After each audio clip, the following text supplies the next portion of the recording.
Welcome to part 2. Now, if you've made it all the way through part 1 and you've listened to me rant on about the Phantom and the Jupiter X, you're going to listen to me rant on about some more bits and bobs. So, the next new piece of equipment that's arrived is the JU6A. So this is following the classic boutique modelling scenario. It comes in the boxes that are yay by yay, and as with most of these sort of boutique pieces, there is probably a standard board in there, then there's an interface board, and the case has been screen printed with a different logo, and knobs and pots are in different places, but essentially underneath it's the same as all the other boutiques that have been released. Now, I have to be honest and say, even though despite my I'm never going to buy a boutique comment, I now own quite a few of them. In fact, I'm just thinking how many do I own? Well, I've got D5, JP3, TR8, TR9, and a J. I've just bought a second-hand Jupiter one. What's it? The JU8. JU8. JP8. Oh wait. So having said I've never owned one, I've now got a bunch of them, and they're actually very. I find them very useful for when I'm not here. I can take one of those with a little keyboard, and I can plug them in, and it make noises.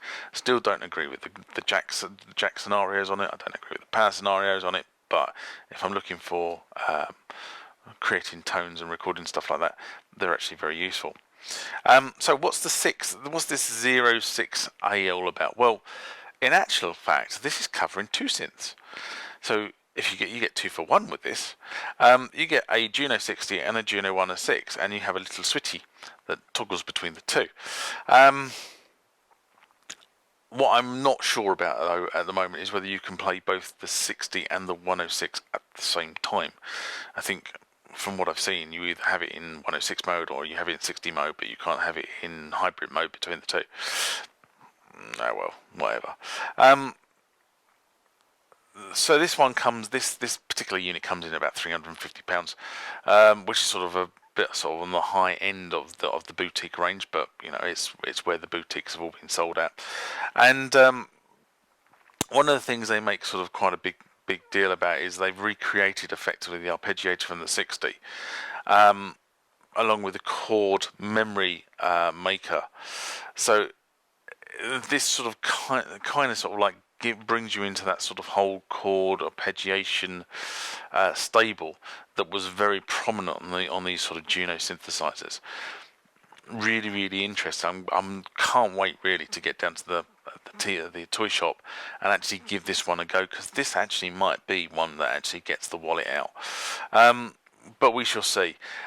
Again, you know, like I said, I don't know why Roland put speaker units on this. Drives me nuts. Don't know why it has 4 AA batteries.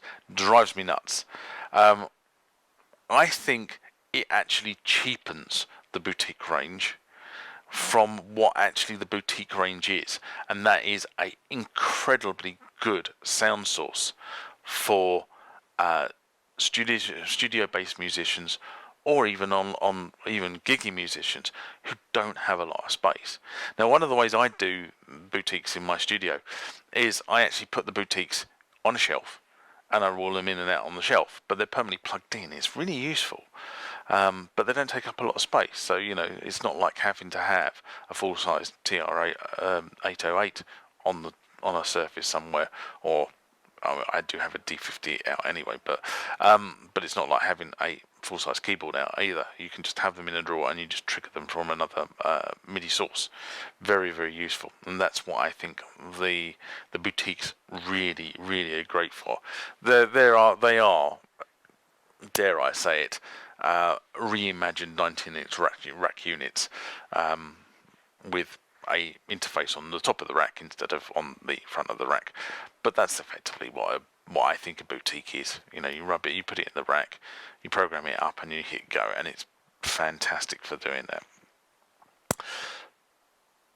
But again, I just think the whole sort of jack in, batteries, power. I think it just cheapens the whole boutique area, which is a shame. Which is really a shame, and Roland should really start thinking about that. I thought with the SEO2 that they had actually got the message, because the SEO2 has to have its own separate power source, etc., etc. But maybe not. And finally, as part of part 2, I'm going to move on to the groove boxes. Now, I have to be honest and say this is an area that is a little bit alien to me.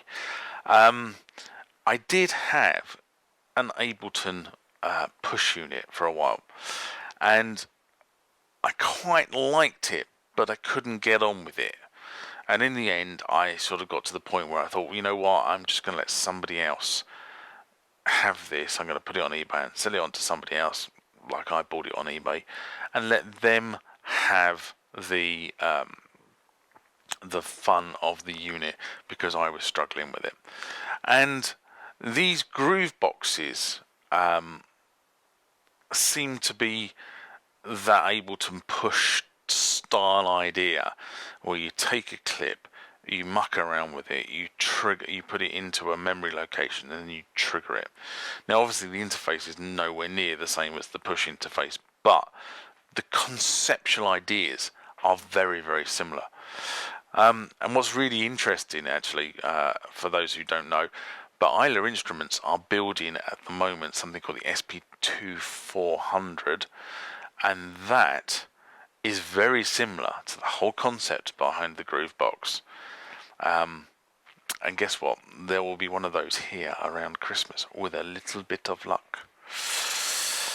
So the groove boxes are based around this clip scenario. So you effectively take a sample, take a clip, muck around with it, assign it to an area on the groove box, and then you can basically trigger them either through a sequencer, or you can trigger them by hitting pads and playing around with them real time. Really, really interesting conversation. Really interesting dynamic, and you can see how these DJs who really understand this stuff can do an entire set just by using something like a groove box. All your samples, all your scenes loaded into this thing, and just run through the night, bass lines banging, and just keep moving the sound around effectively by just introducing new clips and taking old clips out. These boxes really have their heritage in a unit called the MC303, which was released by Roland in 1996. And I've never really had one, but I really feel I should sort of talk about this area. So the 707 is the big one, is the bigger of the units, and the MC101 is the smaller.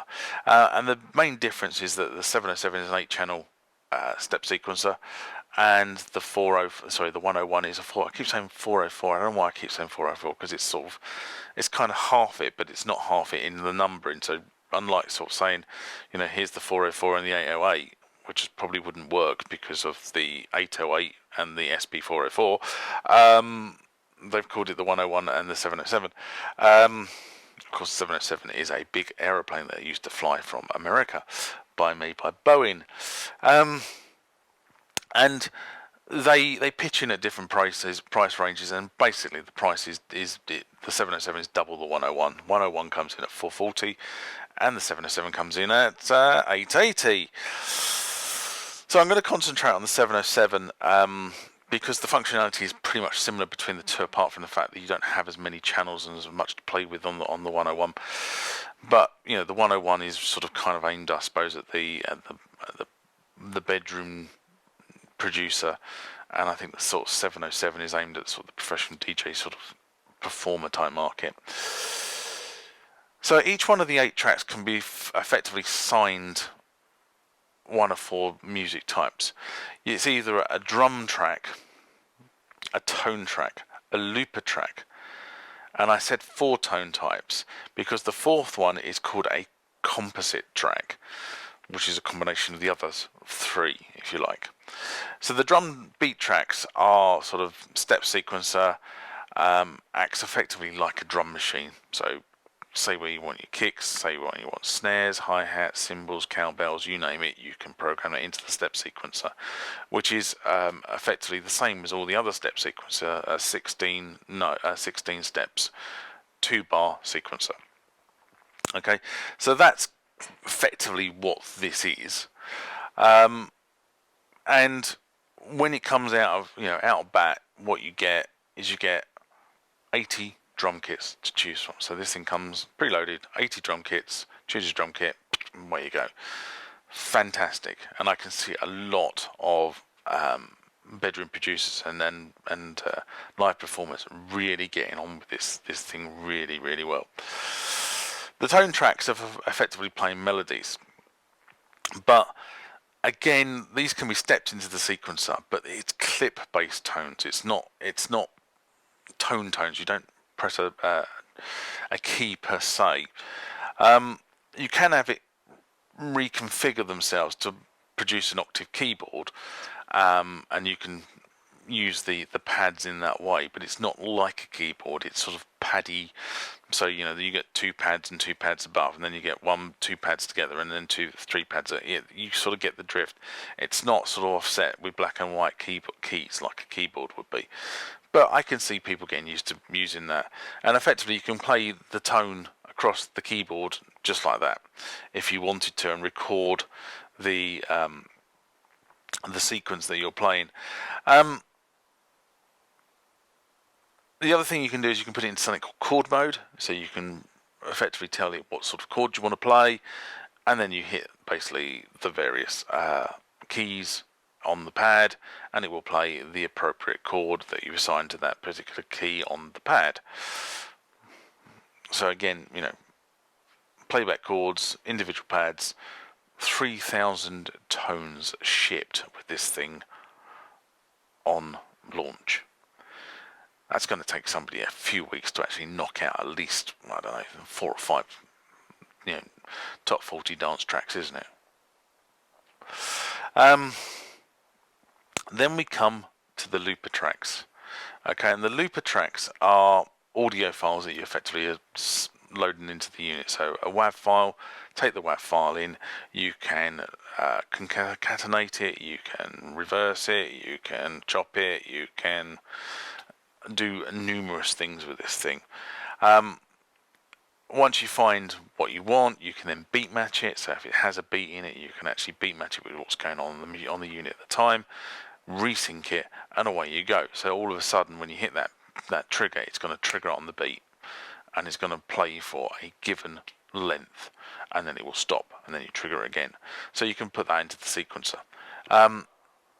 Again, I do think it's a very powerful way of constructing music. It's not old school though, it's new school. This is the new way of doing it. The old way of doing it is get the keyboard out, write it down, get a guitar out, strum it. No, this is all about clip based, very fast, getting music out into a live performance environment. That's kind of where I see this. You can then take the things you've done and you can combine them, but as I haven't really played with the unit, I'm not really sure how this sort of whole composite track thing works. And it hasn't really, if you look at the videos that have been produced so far, nobody really everyone goes onto the drum track and everyone goes onto the tones and the clips, but nobody's really sort of showcasing what the composite thing's all about, which is interesting. But I'm sure we will, over the coming weeks, there'll be videos that show how this sort of composite area works. Each track that you record can have a complete set of effects assigned to it, so you can you can put your classic reverbs and your gates and stuff like that onto the tracks on a track by track basis. Now that's actually quite a nice feature. It means you can get very individual tones on each one of those tracks. The unit has a copy feature. Now this was being demonstrated on one of the videos, and I did like the copy feature. But effectively what you can do is you can take a tone, you can manipulate it, and you can copy it and stick it on another pad. and then you can take that pad and you can manipulate it and stick it on another pad. And it's very, very reminiscent of something they did on the SP series, where the SP series is quite limited in terms of the places you can store sounds. But what you can do on the SP series, you take a sound, you can manipulate it, combine it, record something else with it, and then save it down onto another area. And that always reminds me of the whole sort of when I first started playing around in music, I suppose, and we used to have the old Testcam 4 track. Now, for those who don't remember the Testcam 4 track, the Testcam 4 track used to take. Look at that, just have one high and around. There's a D50 program and playing guide cassette that I picked up a little while back. But if you imagine one of these things, a stereo cassette tape, you will have 4 tracks on it, because you had 4 tracks going that way and 4 tracks going that way. So you ended up with a stereo audio file for going when you turn the tape over, in essence. But with the Testcam, what you used to do with the Testcam, of course, is you used to ignore the fact that you had 4 tracks going in both ways and record 4 tracks in a single direction, and you ended up with 4 tracks. And then when you got to the point where you sort of got the drums in, you then used to bounce the drums down onto a single track, and then you used to start with the rhythm guitars, and then you used to bounce them down onto the drum track, and then you sort of get the drift, and you'd end up effectively with sort of like, or if you were lucky, you ended up with the rhythm, the lead, and the vocals all on a single track that you would then mix down, and that would become your demo tape. Oh God, they were the days. They were the days we used to sit there, record all this stuff in people's garages and bedrooms, and never had a hit record though with it. But it was a very interesting period of time.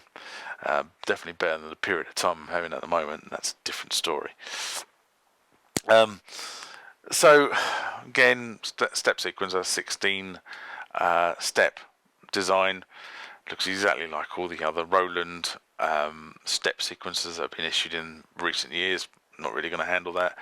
Apparently the sequencer can handle 64 steps or 8 bars, depending on which way you look at it. So you can actually build a sequence and store it to memory of 64 steps stroke 8 bars, and then you can record and store another. Sorry, excuse me, I got hiccups. And record and store another one somewhere else, and then you can just keep selecting which one you want to play next. And I think the other thing about the Groove Box, as I said, it's really aimed at that sort of live production area, because all the pots are all assignable real time. So you can assign effects, you can assign volume glitches, you can assign reverse engines, you can assign whatever you like to these pots from the engine itself on a track by track basis, and live you can just go for it. You can have a whale with this thing. So that really is the Groove Boxes. Again, would I be buying one? Well, my problem really is as I said earlier on, I have ordered an SB 2400, which is effectively an upgrade to the EMU Systems SP 1200, which was a legendary box in this sort of space, this sort of clip architecture type space, which Brad and Co over at Isla have been updating for a 2019-2020 audience. And I think at that point, when I've had a look at that and worked out whether that actually works for me, maybe then I might come back and have a look at the Groove Box. But to be honest, that one again that one's not going to have the wallet open, I don't think. So of all the new instruments that Roland have issued, and I've been talking for nearly 40 minutes between part 1 and part 2, would I open my checkbook to buy them? And I have to be honest and say, I think the JU6A is a possible, and I think the Jupiter X is a possible, but only if I see Roland support it better than they have the System 8. So there you go. That was this week's rant, and it's probably the longest rant I've ever done at 40 minutes. But if you stuck with me to this point, good on you, and I'll see you next week. Remember, hit that like button if you like what you saw. Subscribe to the channel and hit the bell icon to be notified about more rants, more mailbag, more questions and answers, and more videos about this sort of stuff when it's loaded to the channel. Until next time, bye bye.